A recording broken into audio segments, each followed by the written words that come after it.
por estos momentos que podemos, Señor, recordar, hacer memoria de la maravillosa obra de nuestro Salvador, el Señor Jesús, muchas veces incomprensible, Señor, en su profundidad, en su grandeza para nosotros. Ayúdanos para que, al conocerla cada día más, nuestras vidas también puedan seguir cambiando, creciendo, acercándose más a ti. Bendice también este tiempo. Tú conoces, Señor, nuestras necesidades. Señor, en esta hora quiero pedirte para que en esta oportunidad puedas saciar, Señor, alguna de ellas. Podamos comenzar esta semana, Señor, de tu mano, esperando en ti, Señor, para cada una de las circunstancias. Dejamos delante de ti esta gratitud y este pedido agradecido en el nombre del Señor Jesús. Amén. Bien, hermanos, vamos a un pasaje que se encuentra en Lucas 22. Vamos a leer a partir del verso 31. Lucas 22. Versos 31 en adelante. Dice la Escritura: dijo también el Señor: Simón, Simón, he aquí Satanás os ha pedido para zarandaros como a trigo. Mas yo he rogado por ti que tu fe no falte. Y tú, una vez vuelto, confirma a tus hermanos. Y él le dijo: Señor, pronto estoy a ir contigo aún a la cárcel y a la muerte.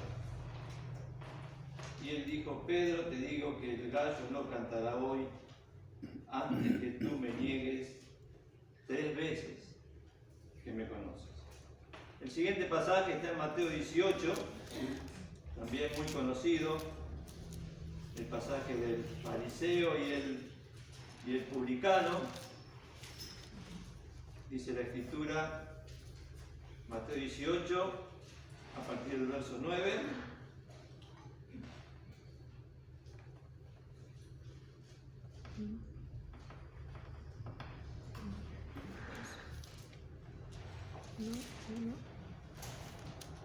Perdón.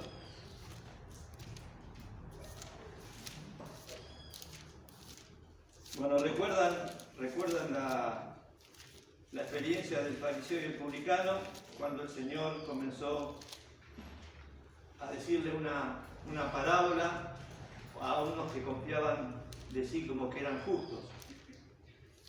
Y allí comenzó con la experiencia del fariseo, que dice la Escritura: puesto en pie oraba consigo mismo.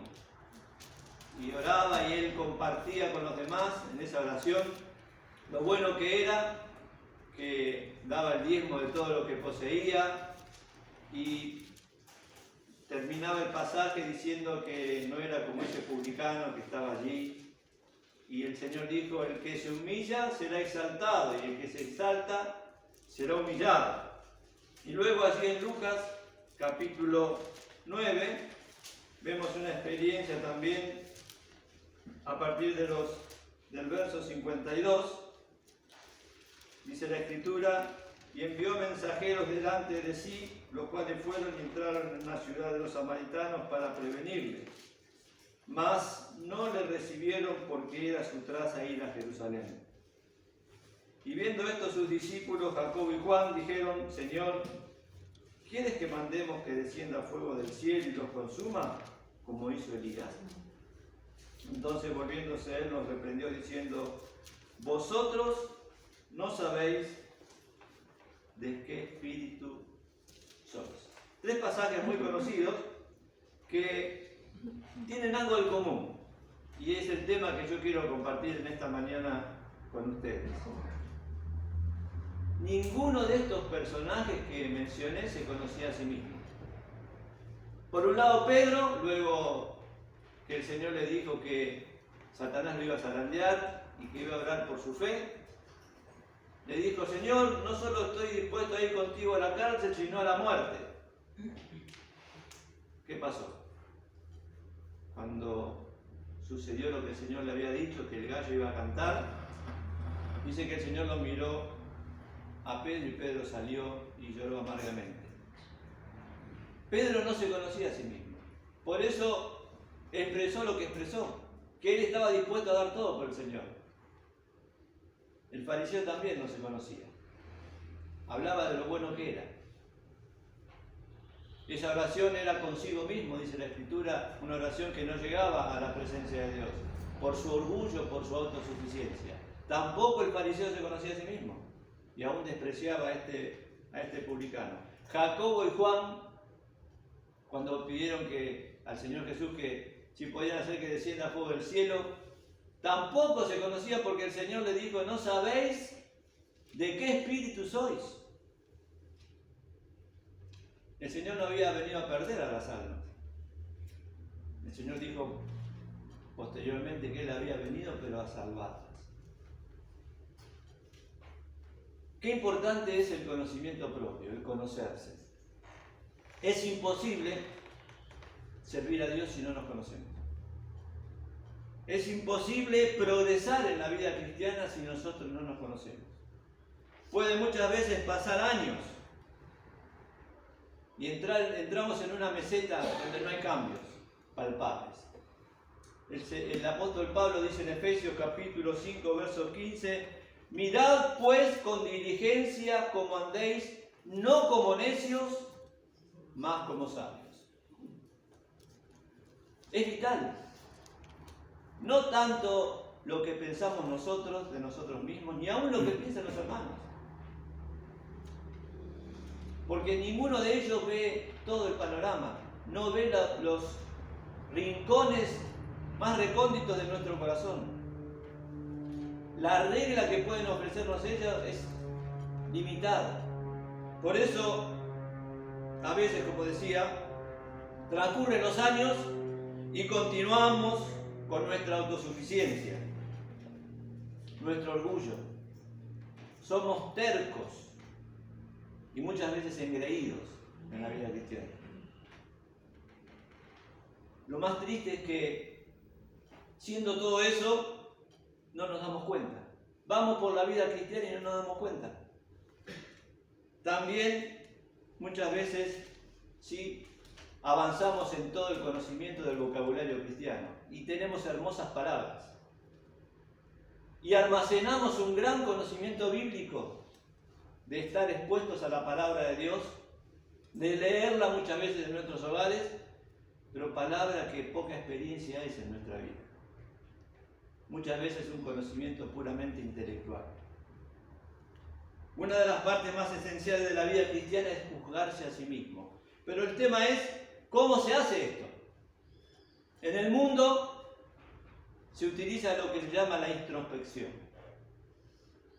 Las personas buscan en sí mismos cuáles son sus motivaciones, sus emociones, que muchas veces repercuten en su conducta exterior. Buscan comprenderse, lo que se llama un examen de conciencia. ¿Qué nos dicen las Escrituras respecto de esto? Hay dos pasajes, que vamos a verlos brevemente, que podríamos pensar de que la introspección es algo bíblico, pero profundizándolos un poco nos damos cuenta que no es así. Uno de ellos, venimos de celebrar la Cena del Señor. Pruébese cada uno a sí mismo. Pareciera que aquí hay que mirarse a sí mismo, pero la realidad es que este pasaje tiene un alcance limitado. Está hablando de nuestra preparación para participar de la cena. No está hablando de una introspección en busca de santidad. Y hay otro pasaje que está en 2 Corintios 13:5, cuando Pablo les dice a los corintios, examinaos a vosotros mismos si estáis en la fe. ¿Qué examen era este? Bueno, ustedes saben muy bien, y ahora, Dios mediante, cuando avancemos en el libro que estamos considerando en las clases más grandes de 1 Corintios, vamos a ver de que los corintios o un grupo de ellos cuestionaba el apostolado de Pablo. Entonces Pablo les dijo, si ustedes están en la fe, si son creyentes, si son hijos de Dios, esa es una prueba de que yo soy apóstol. Examínense. ¿Quién los ganó para Cristo? Entonces, esos pasajes podría ser, pero no, tienen un alcance limitado. La pregunta ¿es la introspección el camino de Dios? Sin duda que no. La introspección es limitada, peligrosa, dañosa, precisamente por lo que dice el profeta Jeremías 17:9. Engañoso es el corazón más que todas las cosas y perverso, ¿quién lo conocerá? Nuestro corazón nos engaña. Muchas veces pensamos que hacemos bien las cosas y las hacemos mal. Porque cuando la Biblia dice que está mal, nuestro corazón abona la idea y nos motiva a hacerla, porque es engañoso. Y esto podemos pensar, teniendo nuestro corazón esta condición, ¿es digno de crédito el que nos miremos a nosotros mismos? ¿Y nos juzguemos nosotros a nosotros mismos? Sin duda que no. Santiago 1:22 dice, fíjense, sed hacedores de la palabra y no tan solamente oidores, y luego dice, engañándoos a vosotros mismos. ¿Quién cree que nos engaña cuando escuchamos la palabra y no la ponemos por obra? Nuestro corazón. También en Gálatas 6, 3 y 7 dice, porque el que se cree ser algo no siendo nada, se engaña a sí mismo. Ustedes saben muy bien que podemos andar un buen trecho de la vida cristiana pensando que estamos bien. Y la realidad es que estamos andando mal delante de Dios.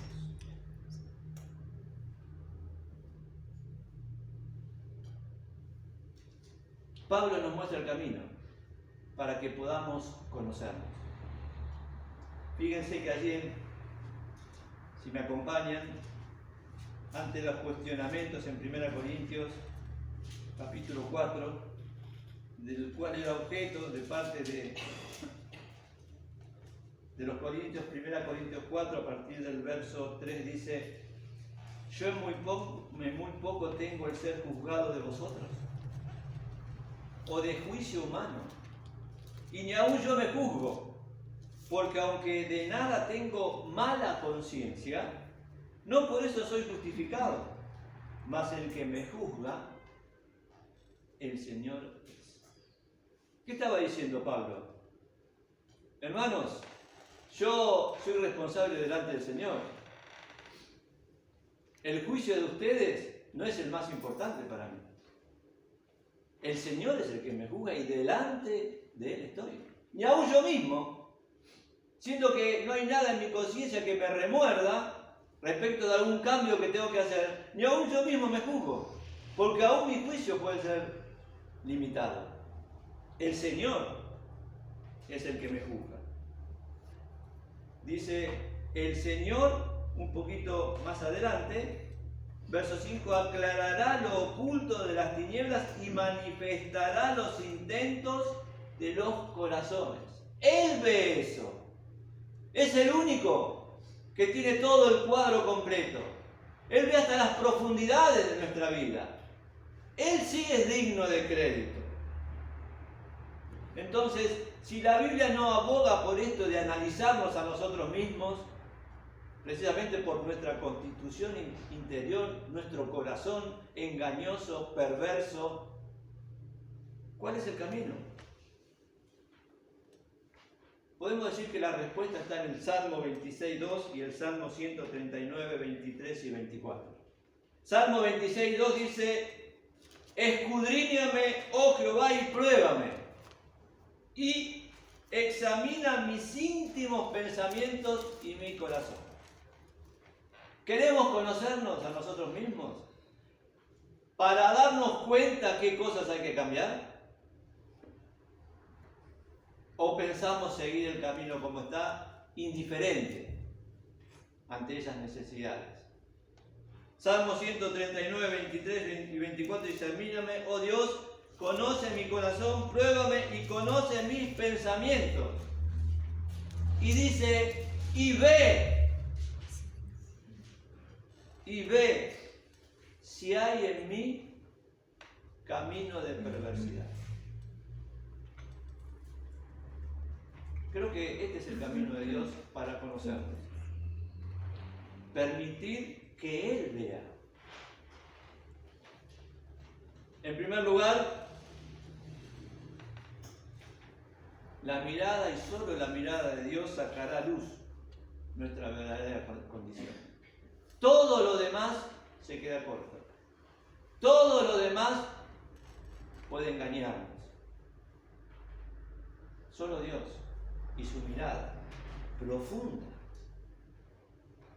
puede sacar a luz aquellas cosas que tienen que ser quitadas de nuestra vida para crecer, para desarrollarnos, para no andar por la vida cristiana superficialmente. Hebreos 4:13 dice: todas las cosas están desnudas y abiertas a los ojos de aquel a quien tenemos que dar cuenta. Nuestra responsabilidad, y para eso hay que ser valiente, es pedirle a Él que haga. Fíjense que el salmista no está hablando de los demás. Él está hablando de Él. Muchas veces pasamos mucho tiempo viendo a los demás y nos fijamos poco en nosotros mismos. Él dice: examíname a mí, pruébame a mí, conóceme a mí. Es muy fácil mirar a los demás y buscar los errores en los demás. ¿Qué pasa con nosotros? Con nuestra condición interior. ¿Pensamos que somos buenos creyentes? ¿Qué pensará Dios? ¿Cuál será su pensamiento de nuestra vida? Nuestra responsabilidad y nuestra tarea es con sinceridad ir delante de Dios para que Él haga la tarea más difícil. Estar dispuestos a pagar el precio que conlleva que Dios mire. Porque seguramente va a mostrar cosas que no son agradables.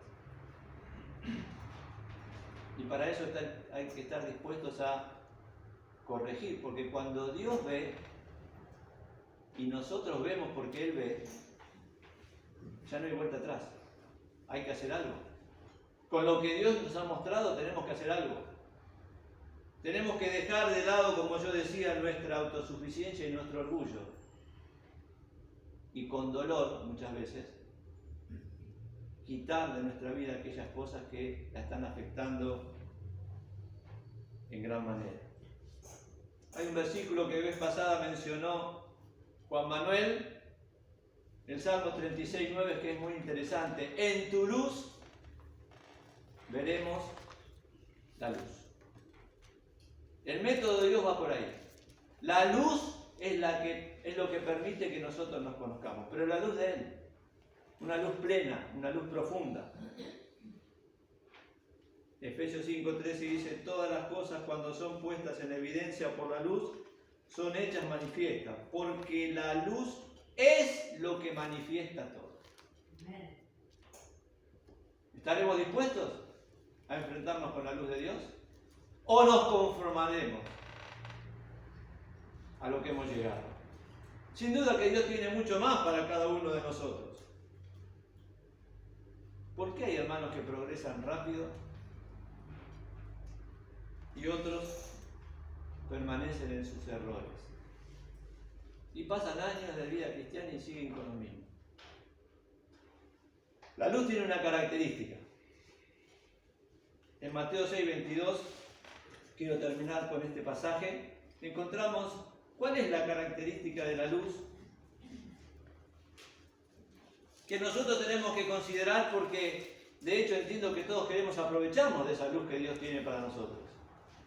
Entiendo que todos queremos progresar, madurar en la fe, ser mejores creyentes, mejores hijos de Dios y mejores hermanos.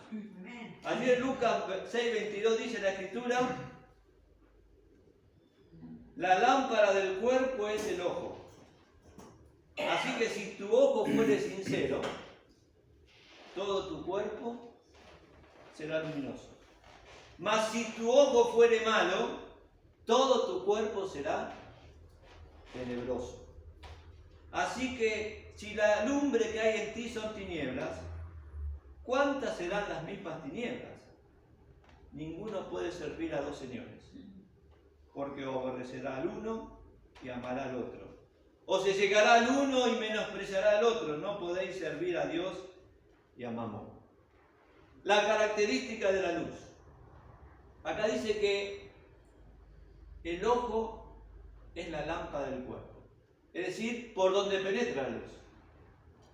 Y la Escritura detalla claramente que hay dos tipos de ojos.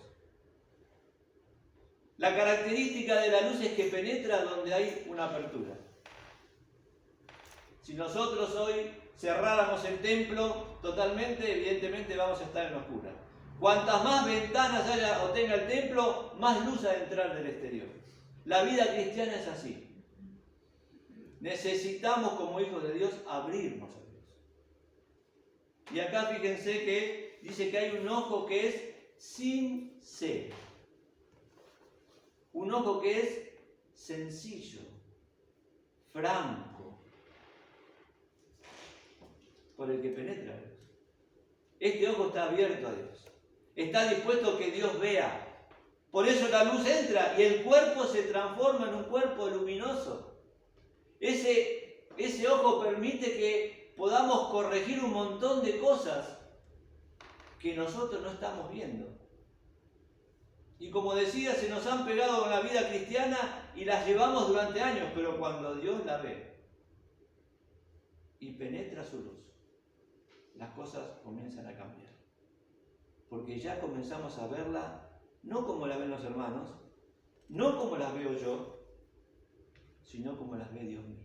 Y ahí cambia totalmente todo. Las vamos a ver con la gravedad que tienen, y no superficialmente. La condición del ojo determina la luz que penetra en el cuerpo. El ojo sincero es un ojo puro, sin mezcla, franco con Dios. Permite que Dios vea y su luz penetre y muestre la realidad. El ojo malo es todo lo contrario, es reticente, no es sincero con Dios. El ojo malo está controlado por su propio corazón engañoso,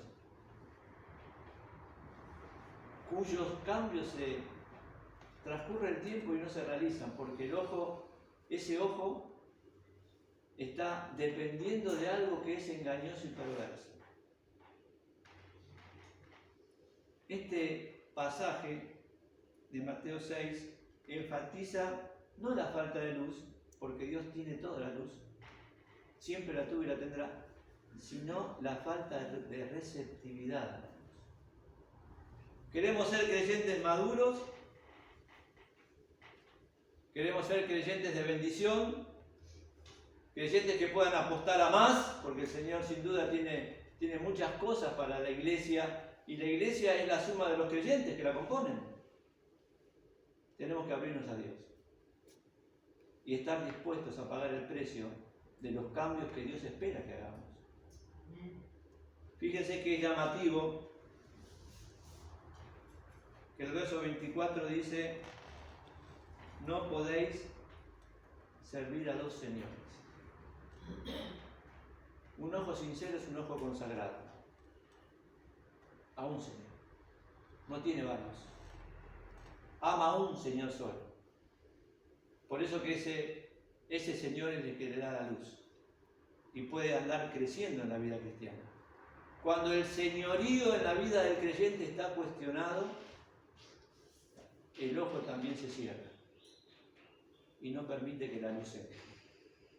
El tema del señorío es algo fundamental, porque cuando Él es el que es el Señor, por derecho propio, hoy escuchamos que Dios nos compró, pagó un alto precio, y a partir de ese momento entendimos de que somos propiedad de otro y hay otro que manda. El que vive en esa realidad tiene un ojo sincero, un ojo abierto, y sin duda tiene toda la posibilidad de tener un cuerpo luminoso. El Señor dijo en algún momento: vosotros sois la luz del mundo. Tenemos que reflejar a Cristo, pero eso está relacionado directamente con la clase de ojo que tenemos. Ojalá que el Señor nos abra la mente para darle a Él la oportunidad de enviar plenamente su luz a nuestras vidas.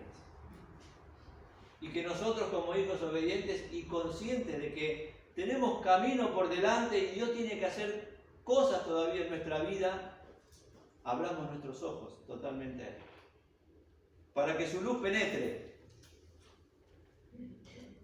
y podamos progresar, avanzar en la vida cristiana, siendo mejores hijos de Dios,